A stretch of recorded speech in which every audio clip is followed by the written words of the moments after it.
بسم اللہ الرحمن الرحیم نار اللہ الموقدہ التي تطلع على الافئدہ، وہ اللہ کی بھڑکائی ہوئی آگ ہے جو دلوں تک پہنچ جائے گی۔ گزشتہ درس میں ہم نے آیت نمبر 7 کے التي تطلع تک کے معانی بیان کر دیے تھے۔ اگلا حرف ہے علا۔ علا یعنی پر۔ الافئدہ، اس کے بنیادی حروف فا، حمزہ اور دال ہیں۔ فؤاد کی جمع ہے افئدہ۔ الافئدہ یعنی دل، جمع کے لیے، جو دلوں پر چڑھ جائے گی۔ توجہ فرمائیں، فا، حمزہ اور دال، اس کا جو بنیادی معنی ہے جس سے یہ لفظ فؤاد بنا ہے، جس کی جمع الافئدہ ہے، اس فا، حمزہ اور دال کا بنیادی معنی ہے بخار، شدت اور حرارت، شدید گرمی، شدت کی گرمی، حرارت یا بخار۔ اور اسی سے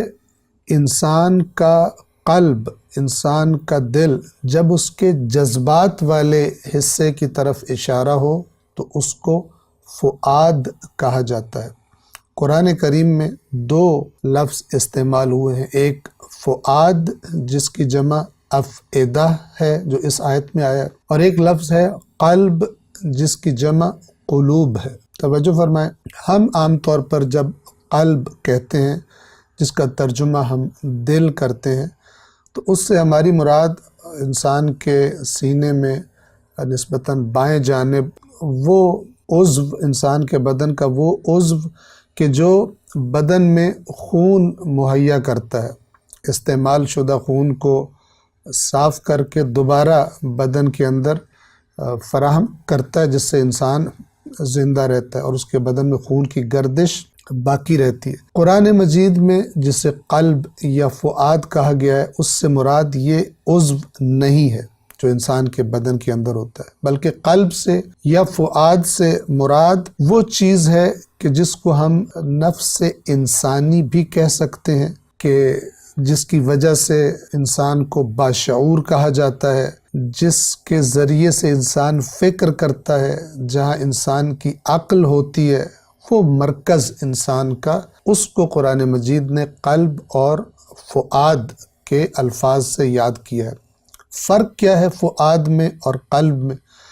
اگرچہ بعض افراد نے فرق بھی بیان کیا ہے، لیکن یہ دونوں الفاظ یعنی فؤاد اور قلب تقریباً ایک ہی معنی میں آتے ہیں۔ اور قرآن کریم میں اگر ہم نے دیکھنا ہو کہ فؤاد کا معنی کیا ہے اور قلب کا معنی کیا ہے،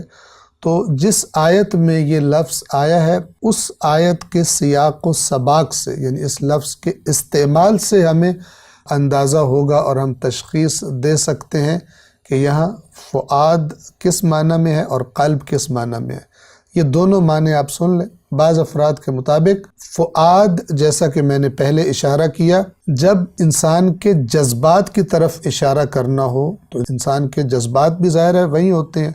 جہاں عقل ہوتی ہے، اور تبھی وہ عقل کو متاثر کر لیتے ہیں، عقل پر اثر انداز ہو جاتے ہیں اور اپنی مرضی کا فیصلہ کروا لیتے ہیں۔ مثلا انسان کو اچانک جب غصہ آتا ہے اور وہ غصے میں کوئی قدم اٹھانے لگتا ہے تو عقل اسے کہتی ہے یہ کام نہ کرو، لیکن وہ جو غصہ، جو جذبات میں سے ایک جذبہ ہے، وہ انسان کو اپنی مرضی کے مطابق، اپنے تقاضے کے مطابق فیصلہ لینے پر، ڈیسیجن لینے پر گویا کہ مجبور کر دیتا ہے، اور انسان عقل کی بات نہیں سنتا اور اس غصے کے تقاضا پورا کرنے کے لیے کوئی حرکت کر دیتا ہے، اور ہو سکتا ہے کہ بعض دفعہ ایک لمحے میں کی گئی حرکت انسان کو پوری زندگی کے لیے پچھتانے پر مجبور کر دے۔ تو عرض کیا کہ بعض کے لوگوں کے مطابق فؤاد اس وقت قلب کو کہا جاتا ہے کہ جب جذبات کی طرف اشارہ کرنا مراد ہو، اور اگر جذبات کی طرف اشارہ کرنا مراد نہ ہو بلکہ فقط عقل اور شعور کی طرف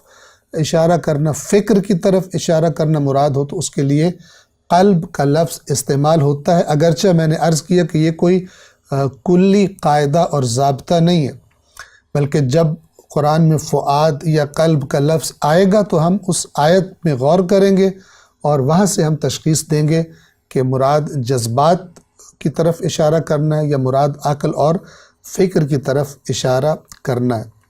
وہ آیت جو زیر بحث ہے سورۃ الہمزہ کی آیت نمبر 7 التی تطلع علی الافئدہ، یہاں پر افئدہ سے مراد کیا ہے؟ ظاہراً کیونکہ انسان عقل کی جگہ جب اپنے جذبات میں آ کر، چاہے وہ تکبر کا جذبہ ہو، چاہے وہ مال کی محبت کا جذبہ ہو، اس کی زد میں جب آ کر انسان غلط حرکات کرتا ہے، غلط فیصلے کرتا ہے، تو وہ فیصلے اللہ کی نافرمانی والے فیصلے ہوتے ہیں۔ ورنہ تو قرآن مجید خود انسان کو کہتا ہے کہ ہم جو تم سے بات کر رہے ہیں اس کے بارے میں اپنی عقل کو استعمال کرو، اس میں غور و فکر کرو، اس میں تدبر کرو۔ تو اگر تم اپنی خواہشات اور جذبات کے زیر اثر نہ جاؤ تو تمہاری عقل تمہیں ہمارے اس کلام کو ماننے کا مشورہ دے گی اور ہماری باتوں کو تسلیم کرنے کا وہ مشورہ دے گی۔ تو یہاں پر چونکہ بات ان کے عذاب کی ہو رہی ہے جنہوں نے گویا کہ عقل سے زیادہ اپنے احساسات اور جذبات کے جو غلط کاموں کا اور غلط باتوں کا تقاضا کرتے تھے ان پر عمل کیا، تو افئدہ سے مراد جو قلوب یعنی جذبات والے قلب مراد ہیں، اسی لیے یہاں پر